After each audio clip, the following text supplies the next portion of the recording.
Serial वसुधा के आने वाले एपिसोड्स में कहानी ऐसा मोड़ लेने वाली है जहां सच, धोखा और रिश्तों की असली परीक्षा एक साथ सामने आएगी।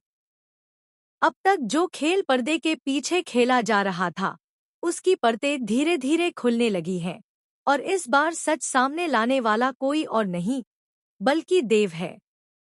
मामला उस टेंडर से शुरू हुआ था जो कंपनी के लिए बेहद अहम था।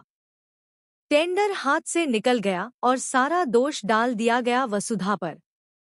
इल्जाम ये कि उसी की लापरवाही से डेटा लीक हुआ, उसी की वजह से डील फेल हुई।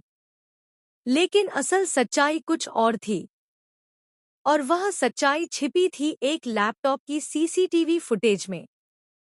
अविनाश ने बहुत चालाकी से खेल खेला था।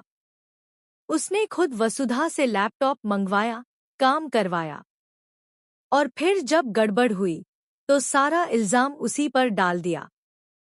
वसुधा, जो हमेशा दूसरों को बचाने में लगी रहती है, इस बार भी चुप रही। उसने सफाई देने की कोशिश तक नहीं की, बल्कि हालात ऐसे बने कि वो खुद ही गुनहगार नजर आने लगी।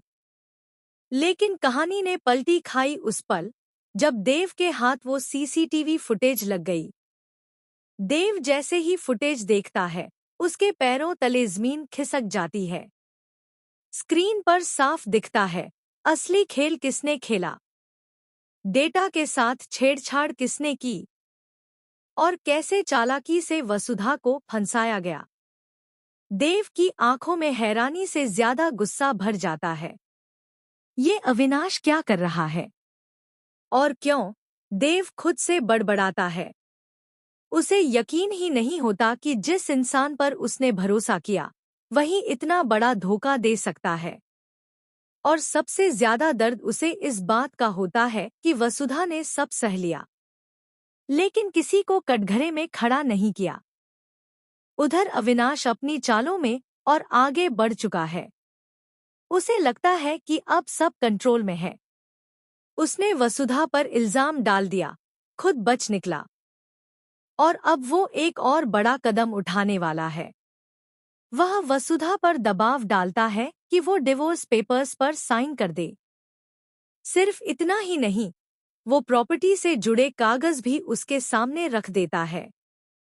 साइन कर दो, ताकि तुम्हारा मेरे पैसे या जायदाद पर कोई हक ना रहे, अविनाश ठंडे लेकिन सख्त लहजे में कहता है। ये सुनकर भी वसुधा टूटती नहीं। उसकी आंखों में दर्द है, लेकिन आवाज में शांति। वो जानती है कि सच एक दिन सामने आएगा। शायद इसलिए वो एक बार फिर खुद को बलि चढ़ाने को तैयार हो जाती है। वो सोचती है, आग